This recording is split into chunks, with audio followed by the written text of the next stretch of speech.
back. We're back again.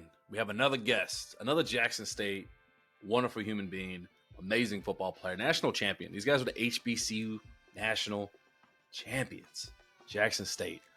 We have Rob McDaniel on today. Just doing a small intro, just that way we can show a little bit of his highlights, talk a little bit about him before we jump into getting to know this player a little bit better. These guys are coming on this podcast, and I have to give a shout out to all of them. We had Nana from TCU, Sheldon from UCF, and now Irv and Rob from Jackson State, spending time like the week of their pro days. Like these guys are a month, 2 months away from the biggest day of their young professional lives and going into the NFL draft, dealing with NFL teams, getting just ripped apart, looked up and down, every measurable, super stressful time. And they spent the time to hang out with me, hang out with you guys, hang out with us. And it's really nice getting to know these gentlemen.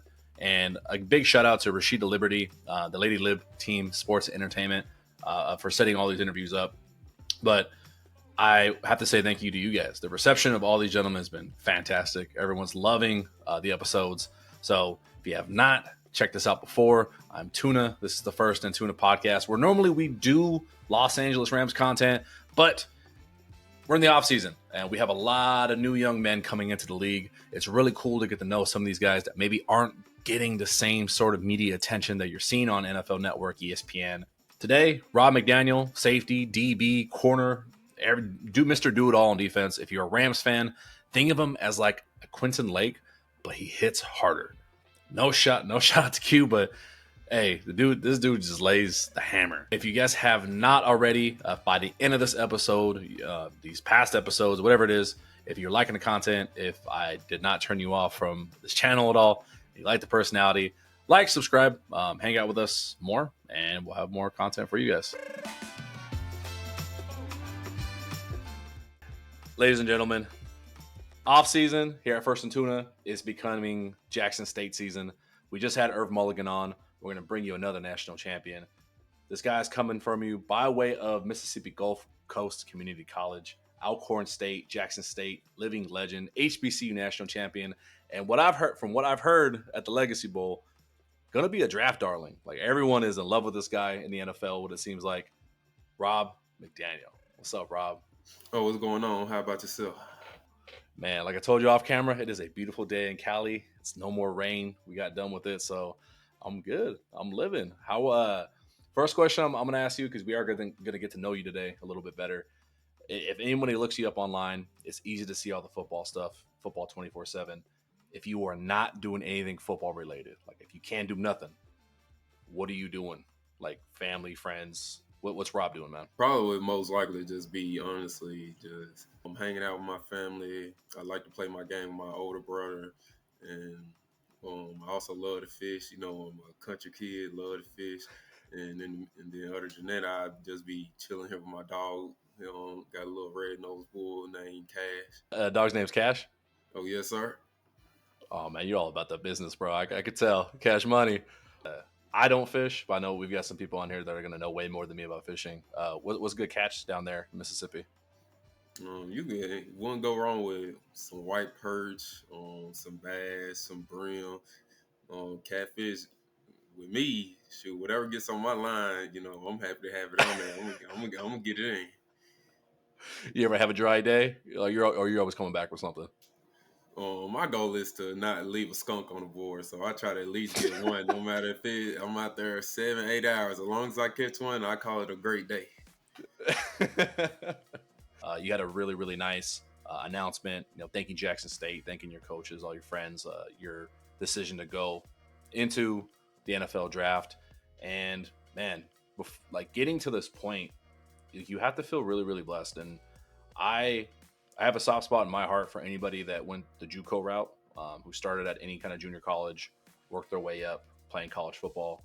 Talk to me a little bit about that transfer life of starting junior college and then working your way up to eventually Alcorn State and now Jackson State, and sitting on top of the HBCU football world, man. Like, what was your experience going through all that? Hard lessons learned? Talk to me. Yeah. Well, believe it or not, I actually started my career off at Jackson State my freshman year before transferring to Mississippi Gulf Coast. That's right. Oh yeah, to further develop my skills and understanding of the game. And then, from there, I did have the opportunity to play at Alcorn State, where I continued to grow and showcase my ability.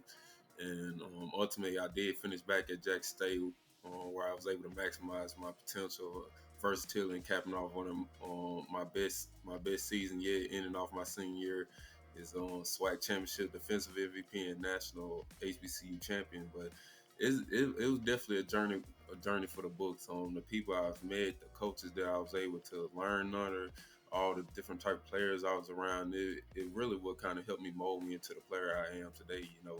Having those connections, meeting some real honest, genuine people that actually cared about me, that knew, my work ethic, how hard I worked on and off the field. And it was just like, I couldn't ask for, a better journey than what I had went through.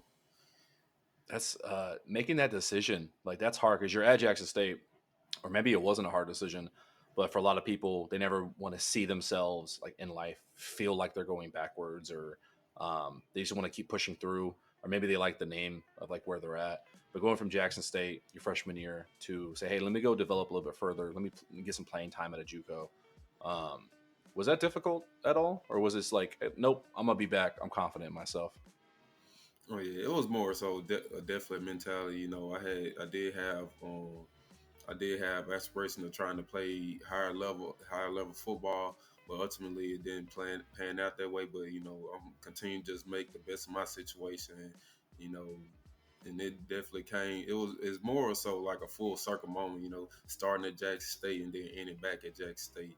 So it was more so like, you know, staying confident in what I do, staying positive, working with what I got, and ultimately it paid off in the end. Your background, people who don't know you, if they can't hear by listening to you, like you said, you're a country boy. You're from Mississippi. What's life like in Jackson, man? Like growing up there. Like I've never been around those parts. Like put me on game a little bit. Well, honestly, nothing too crazy about Jackson. We do got a decent amount of history here. Coming from Jackson State. All these big time players is in the league right now that done made they mark, paving the way for other players such as myself. Um, Nice chill place, nothing too new, nothing too crazy. It's honestly just a chill place to live. Everyone seems so nice. Like anytime I hear someone coming from Jackson, like and yourself too, everyone's just so nice, man. Like is that kind of how it is around the community? Like, everyone's just like crazy polite. Oh yeah, I think that's just a southern type of thing. We just have great hospitality, show respect, just being your authentic self, and continue just being positive to everybody. Every level that you've been at, do you have a favorite play, like a favorite game from each level that you played at? Because I'm looking at the highlights and I'm just like, damn, like how do you pick one play to show off what Rob does, or do you have just one favorite moment from your college career at all? Mm. My most favorite moment definitely had to come in our SWAC championship game versus Southern, and it was, man, that was just a crazy experience in itself. Like my first ever time playing in a championship game, and then ending off a SWAC championship defensive MVP where I snagged two interceptions along with four tackles on a couple PBU. It was just a crazy experience. And then especially when I was able to close out the game with the last interception before we nailed it to zero. Man, that definitely had to be my most favorite moment. That's like a dream. That's like how you set yourself up if you had to create a player in Madden or Oh NCAA, yeah, and you're just like trying to build that legacy. Like you did it in real life, which is sick, man.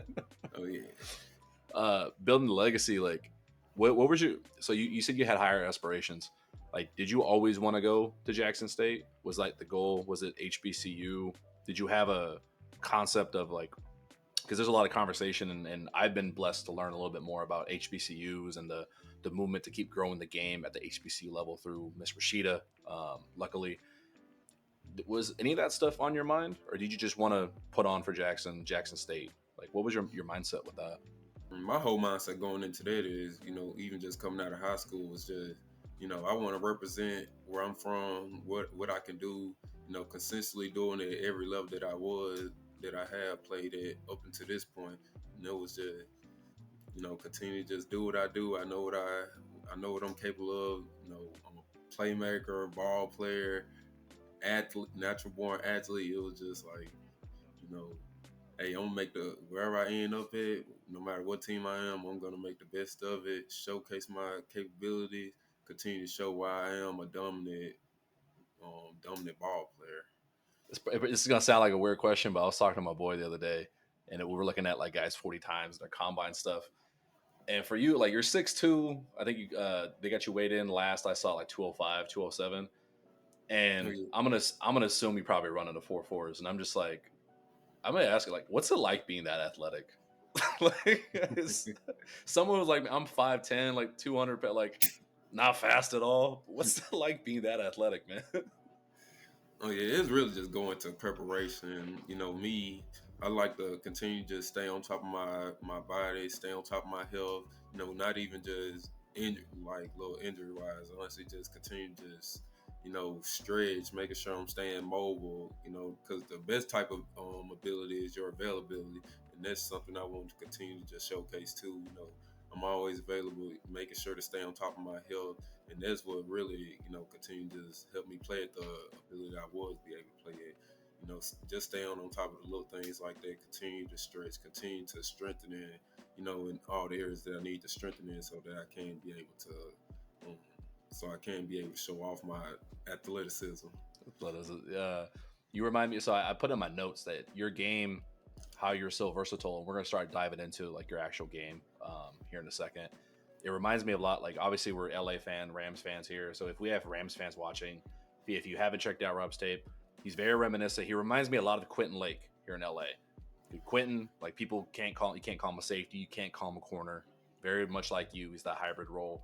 Plays all over. He can get all the PBUs. He'll be in the backfield. Another similarity is you guys are always available, like never hurt, and that means you're going to be playing through injuries, and that means that Sunday through Saturday, you are an utmost professional about your craft. I know it's probably not in your nature to really like hype up the hype about yourself. I know you probably like to deflect it a little bit, but what was it like getting all that attention? And then what were some of those conversations like with coaches? Like any weird questions? It was honestly just a big blessing. You know, I already knew, especially with my training, I was training at X3 Performance Facility in Nashville. You know, continue to work on all the things that I want to showcase to them: my 40 speed, my jumping ability, my ball skill, and just being able to just go out there in front of them and do exactly what I planned to do. So was just honestly not a big surprise at all.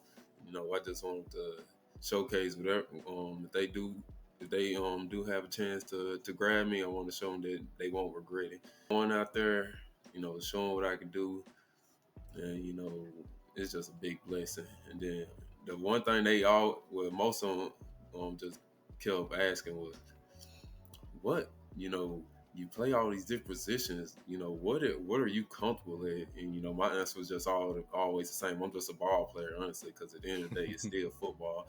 I'm comfortable playing it anywhere you want to put me at. Showing how versatile I can be. Because once you just start to break it down and knowing what you're doing, where people supposed to be, I just continue to just use my abilities, use my knowledge, use my game to put me in position to be the best player that I can be. I want to read off some stats here. So this is not just Rob giving a very like cut answer, like, hey, put me wherever you need to be. He's not being modest. The stats back it up. Like wherever you need Rob at. So his last season here at Jackson State, 55 total tackles, 34 of those were solo. Mind you, we're talking about a defensive back. And I say defensive back just because I don't want to list everything that you can do.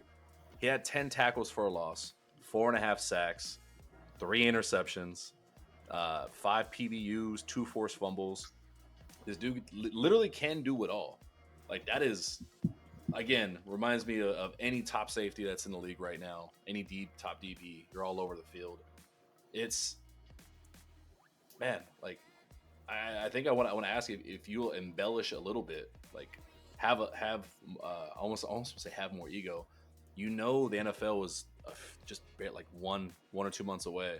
How do you feel? Like how does that inner kid, that inner dreaming kid of you feel right now? Like knowing like, hey, it's right here. The kid in me is most definitely happy because this has always just been a lifetime dream of mine, and to be able to just have a chance to get to that next level, to play for teams that I watched growing up, playing on Madden.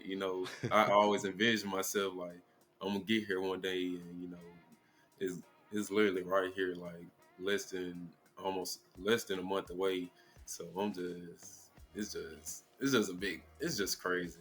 I can't even. I'm just excited for it. I'm excited in the journey. I'm keeping my feet where they at and just enjoying the moment. Like it's just crazy. I'm trying to like if somebody asked me like, "How's Rob gonna celebrate getting drafted?" Like, I'm just from talking to you, I'm like, he's probably just gonna go fishing. Like, Exactly. um, so getting more into the game, is there an NFL player like present, past that you maybe look at, really aspire to be like? Anybody you try to emulate your game after? Mm-mm.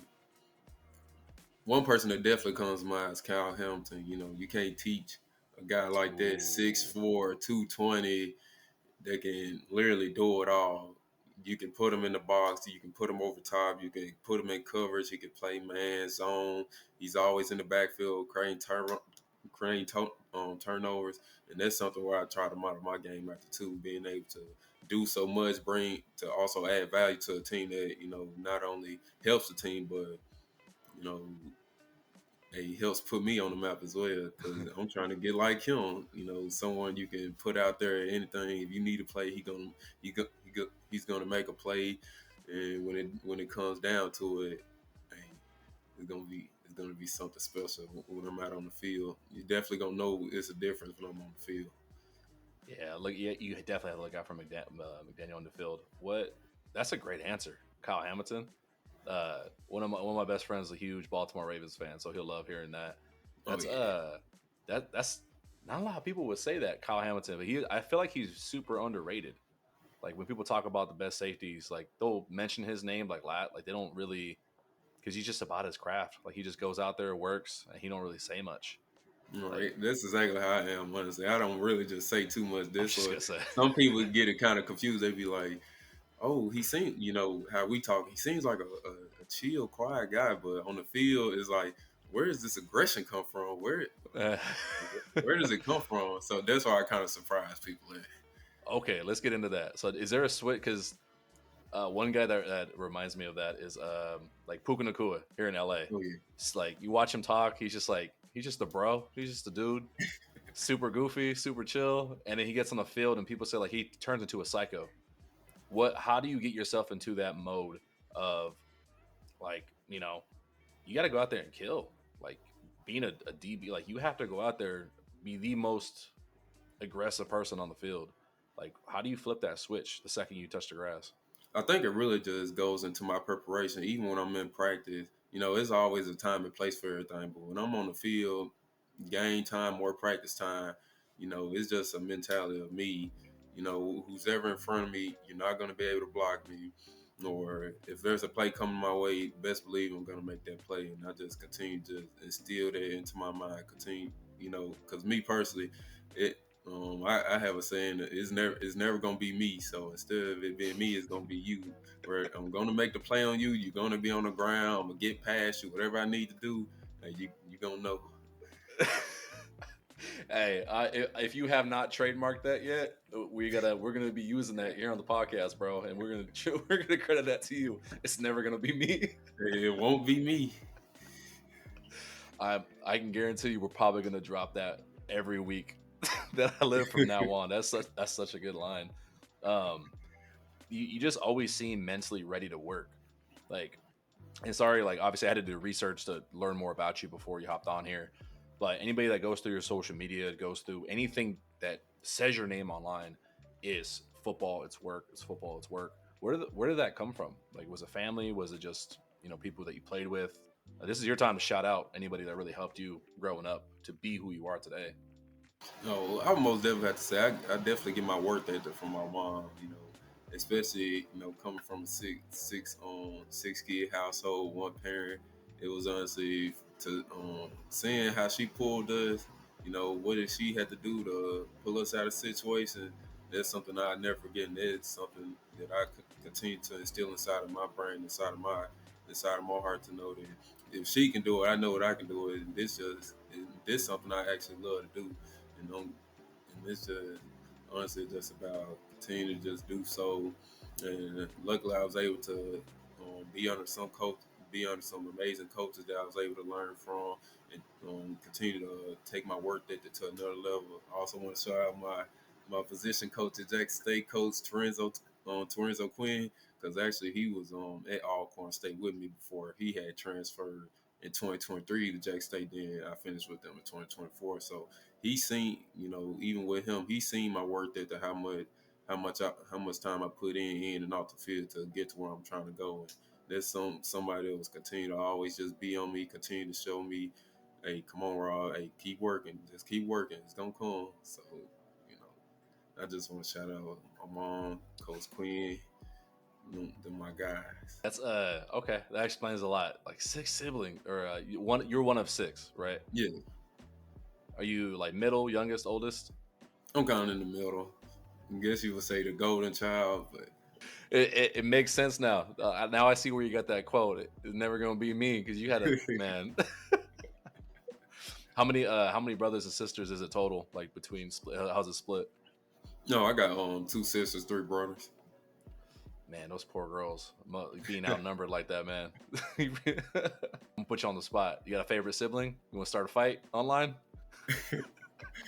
I love all my siblings equally, but There we my go. favorite sibling most definitely have to be my older brother because we played football growing up. Like that's how I actually started into the game. I started playing around when I was 5 or 6, and my brother we only 1 year apart. So us just having that bond and connection, playing on the same little league team together, middle school team, high school team.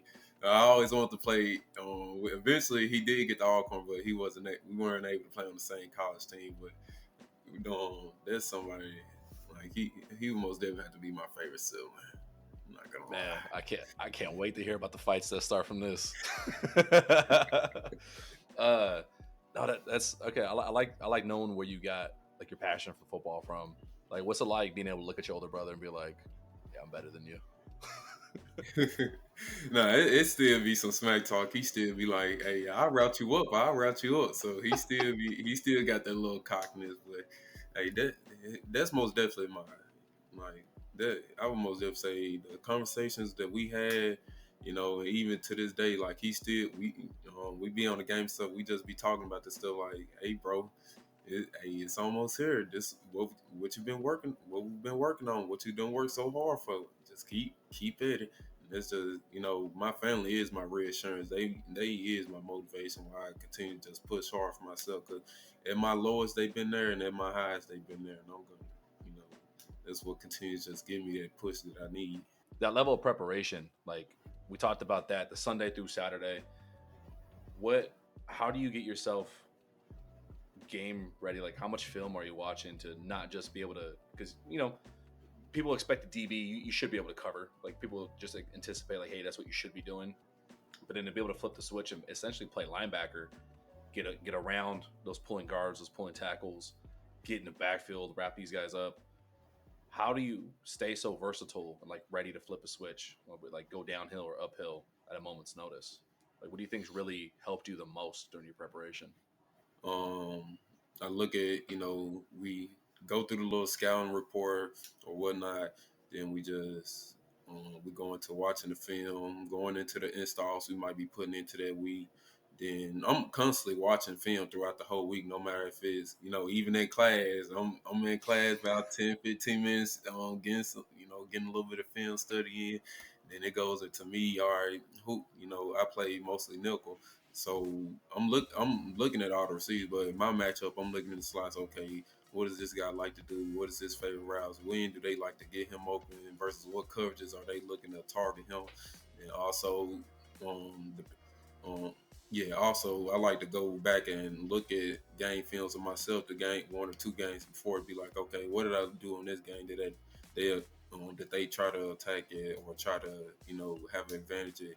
It's kind of like a chess match. It's honestly just about, all right, I'm gonna use what they give me, and I know that they're gonna try to use what I put on film to try to exploit me. But I'm already trying to be 1 or 2 steps ahead. So let's just goes into that. And then honestly, it's just about putting it together. Like I practice how I play. I continue to just do the same things that you'll see in the game. I'm gonna make plays. I'm gonna be productive. I'm gonna set my teammates up to make plays. Just being in the right spot at the right time is what I just continue to just put forth. I don't think people understand, like, especially playing nickel. Like, I'd argue that nickel is almost harder than playing outside corner. Outside corner, like, you can not want to be part of the run game, and you can still be a top 5 DB in the league. Like, Right. hey, if you lock up your man, cool. The way some of these defensive coordinators are implementing their packages now, because they have to respect the run. Like, they go nickel and dime, but you can't just give up 5-6 yards a pop on the ground. So you're asking the third, fourth DBs, which is you, to essentially play like Sam or Will linebacker or be an additional safety. And then some guys, if they are a safety, they're not as fluid at the corner spot. So now you're playing nickel or dime, but you're just giving up pass yards. So having an asset like you on the field to be able to do both at a high level is like, oh my God, like that's gold. Just thinking of how, again, everything comes back to LA here for us. Chris Shula, the defensive coordinator here, over the course of the season, fans grew to love like all these blitzing DBs, having a safety in the box like an inside linebacker. How comfortable are you? Hey, Rob, we're in dime, but we need you to kind of be 5-6 yards off the ball, closer inside the box. Like, how comfortable are you doing that at the next level? No, I'm very comfortable and confident in it. I'm not. Some DBs they scared. They kind of scared of putting their head up in there, but I'm not afraid of contact at all. You're gonna feel me once I get in there, and don't let me touch you, cause if you think, hey, I'm telling you, I'm very comfortable though. It honestly doesn't matter. Hey, wherever you need me to be at, best believe, hey, you gonna know I'm right there. Especially if I'm feeling a gap or coming off the edge, hey, plays gonna be made, and hey, my name gonna be called. And money's gonna be made. Look at that. Look, talk your ish, Rob. Let's go. See, I knew we can break through that modesty. We just gotta start talking about on-field stuff. I think that the general question probably that a lot of coaches ask you, and I want you to give your time to tell the fans this, but hey, if let's say one of these 32 teams is gonna draft you, what do fans expect to get out of Rob on and off the field? Because they're gonna be seeing you now in the public eye a lot more. What do they expect to get out of you, man? They honestly are just gonna get the same genuine person they see right here on this call right now. I'm able to just flip it on and off. Like you're gonna get a nice genuine dude, a person that is positive, everything good. You're always gonna see a smile on my face. Um, just the same, honestly, really just the same person. Then on the field, hey, just know you're gonna get a ball player, a person that's gonna make impact, that's gonna change the outcomes of games, and looking to help bring value to a team. And I'm hoping to also lead a team to championship, Super Bowl. Just trying to pay pave my own path, paint the way for the next generation that's coming after me. I love it, man. I got two questions. One's football related and one's not, and then I'll let you get back to resting or knowing you probably fishing or getting ready for a game 6 months from now. What is I know that, like, as modest as you are, you're always gonna critique yourself. Like, what would be your biggest critique of yourself? Like something that you see on film or something that you see like from your training that, like, hey, I really want to make sure I'm getting better at this area. Like, what do you feel like you just want to? It doesn't necessarily have to be a weakness, but it's something that maybe you want to go from good to great or the best at. I probably kind of be too hard on myself at times because like you said, I do want to be the best player that I can be. So sometimes for me, I never like giving up passes or missing a tackle or just anything of that nature. And I just continue to, just stay, keep my head where it's at, staying positive, just having that next play mentality. But I'm always continuing just wanting to get better than everything that I can, though. No matter if it's my cover skills, my zone skills, tackling, just doing it, little extra things even after practice to continue to just get better in those areas is what helped me continue to just be on top of my game, continue continue to stay loose, stay flexible, stay disciplined in what I do, so that if it does show up on film, you wouldn't even be able to notice it. I love it, man. Yeah, that next play mentality. That's tough because like I do stuff in regular life. Like if I have a typo in a text message, I get pissed off at myself for like an hour. Let alone like, hey, like you messed up a play in front of everybody. But that's why you're professional, man. That's why that's why you're Yeah. gonna be able to handle it, and I could never. My last question for you, not football related. It's something I used to ask people a lot more often, but I didn't want to run out of answers because I think a lot of people are scared to answer this one. But I'm a conspiracy theorist with like, but not in a sense of like actual like devastating stuff. It's more goofy things. Like I definitely believe in Loch Ness monster. Uh, like I have one that I don't think pigeons are real birds. Like I could. I'm not even going to ask you, Rob. I can tell you, you have never seen a baby pigeon, I don't think right? I ever have seen a baby pigeon. I know. I know. No one has. I'd argue nobody ever has. I don't think they're real. I think they're created somehow. Do you have any conspiracy theories? And it could be Bigfoot, anything that you're just like, man, this is a little fishy. Mm, I don't know why, but I do feel as though there is a Bigfoot. I think there is some type of big hairy little creature dude running through the woods. Um, these stories just don't come out of nowhere. Like it had to start somewhere, and I don't think somebody just gonna make up some type of big hairy dude that's tall. From what stories I've been hearing, that's tall, that's quick, they'll look at you, that make these type of sounds. I definitely think there is a Bigfoot. You know what I always think about with Bigfoot is what if it all started like there's just some poor dude out there in the woods that was like some homeless dude. Maybe he is just really hairy, was having a bad day, and someone saw him and he was embarrassed and ran away. And now everyone's got these conspiracies. He's just like, man, I was just out there chilling, man. Like it's just one dude. Man, from the type of stuff I was watching, even on Animal Planet, see, they be thinking it make noises and stuff. I don't know if he'll be making noises like that, and they trying to capture him and wait through the night for him. I believe he is real though. I'd rather if it came down between Bigfoot or aliens, I'd rather them catch Bigfoot, man. Like we just need to know. Like we need to know who this person is. Um, I know you're out fishing a bunch. I don't know what the terrain's like. Is it just open waters? Is it just rivers? Are you kind of out in the woods a little bit? Like, have you seen Bigfoot? Is that what you're trying to tell me? No, I wish I had though, but I think he is real wherever he's at. I know wherever it's trees, I feel as though you gonna see him lurking behind one, running through them. Are you gonna sit back and record, or are you gonna flip that football switch and make a tackle? What are you doing? Dude, if I was able to see, hey, if it came down to me or him, I'm turning on the football. Oh, what do you say? It's never gonna Uh, be me. hey, it won't be me. He's gonna have to see me. It won't be me. Ladies and gentlemen, you heard it here first. If it comes down between Rob McDaniel and Bigfoot in the A gap, we already know who's winning. It's Rob. Well, Rob, you got the draft coming up, man. Let the fans know when's Jackson State's pro day, because I know that's the next time we're really going to be seeing you on screen. Oh yeah, our pro day actually coming up in 5 days. You can catch me March 26th I'm finna get out there and try to make some money.